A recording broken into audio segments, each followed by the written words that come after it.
Hello.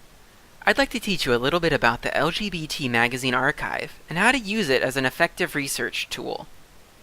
The LGBT magazine archive is a searchable database of periodicals devoted to LGBT issues and interests in America and England over the past few decades. This database is of note to humanities scholars because it's a great way to find primary sources in a marginalized and often silenced community. Additionally, many of these periodicals have been notoriously hard to find previously, as most libraries did not collect them while they were in print form. Notable among these is The Advocate, the world's longest-running, still surviving LGBT magazine, which launched in 1967, 2 years before the Stonewall riots and the birth of the modern gay rights movement. If you'd like to know more about the archive or the publications it collects, you can check out their About section. Now, for us to access it, we're going to start at the University of Rhode Island's University Libraries page, though you may need to sub out this start point for whatever university or institution you're currently at.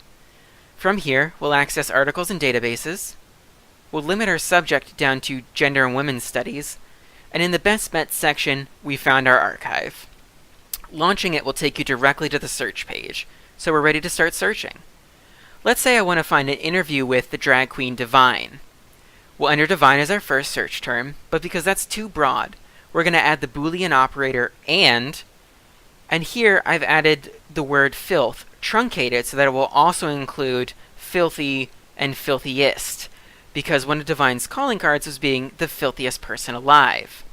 If we wanted to, we could further narrow the search by using these boxes on the right to make it so that the words that we've selected would only appear in certain places, such as the abstract, document text, or publication subject.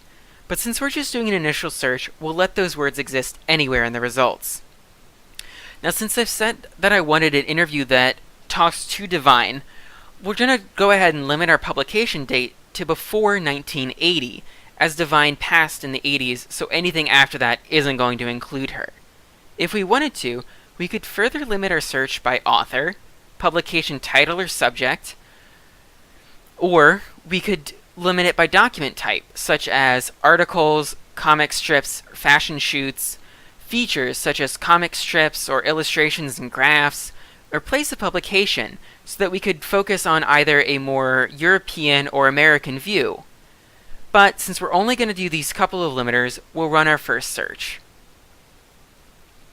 Now, 5 results isn't a fantastic place to start. It's a little too narrow, so we'll know we'll need to go back and change some of those search terms around. But we can definitely take a look at some of these results. So here we can see from the Gay News London, we have an interview with Divine about her off-Broadway show, Women Behind Bars. This is a great place to start because now we know that we can start looking for the play, Women Behind Bars. We can look for the author of this article, or we can just further refine the search terms we've already used. Now, another feature that the LGBT Magazine Archive has is the command line search.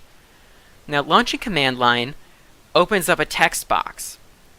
And what this allows is for quicker and more iterative searches. So let's say we're not quite sure what we're looking for.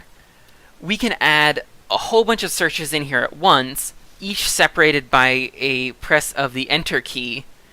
And when we hit search, the archive will run all of those searches at once.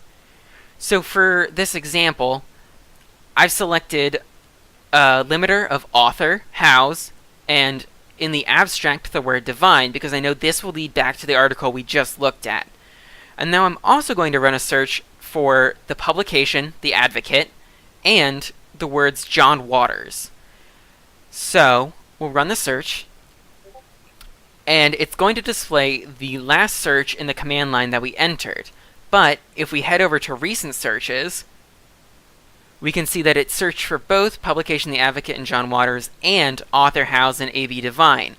From here, we can look at the number of results they returned and figure out how to better limit or expand our searches. Thank you for watching this video, and I hope you learned something.